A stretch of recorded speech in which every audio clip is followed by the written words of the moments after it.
সে বলবে আল্লাহ তোমার জান্নাতটা তুমি কত সুন্দর করে বানিয়েছো, আমি একটা নজর শুধু দেখতে চাই। জান্নাতের দরজার সামনে নিয়ে যদি আমারে বসিয়ে রাখো, দ্যাটস ইনাফ। আল্লাহ বললেন তুই না ওয়াদা করেছিস। সে বলবে আল্লাহ আমারে হতভাগা বানাইয়া তোমার কি লাভ? সুবহানাল্লাহ পড়ে। আমারে তুমি হতভাগা বানিও না। আল্লাহ বলে ঠিক আছে, আবার সিগনেচার কর যে জান্নাতের দরজার সামনে বসিয়ে দিলে আর কিছু চাবি না। সে সিগনেচার করে বলে আমি চাবো না। আল্লাহ বললেন জিব্রাইল বেচারারে ধরে জান্নাতের গেটের সামনে বসায় দে। এবার জান্নাতের গেটের সামনে বসে বসে জান্নাতের সৌন্দর্য দেখা শুরু করবে। সুবহানাল্লাহ।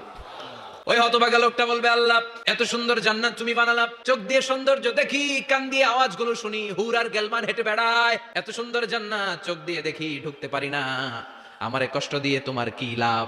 ও আল্লাহ আমারে তুমি মাফ করে দাও, জান্নাতের চিপার মধ্যে এক কর্নারে তুমি একটু আমারে জায়গা করে দাও। আল্লাহ বলবেন ওয়াই হাক ইবনা আদম, তোর ধ্বংস হোক হে আদম জাত, মা আগদারাকা, তোর চেয়ে বড় গাদ্দার আমি আমার সৃষ্টিকুলে কাউরে দেখি নাই, কারণ তুই আমার সাথে চুক্তি করিস আর চুক্তি ভঙ্গ করিস। আল্লাহর রহমতের দরিয়ায় তখন জোশ খেলে যাবে, ওর আকুতি মিনতি চাহনি আল্লাহর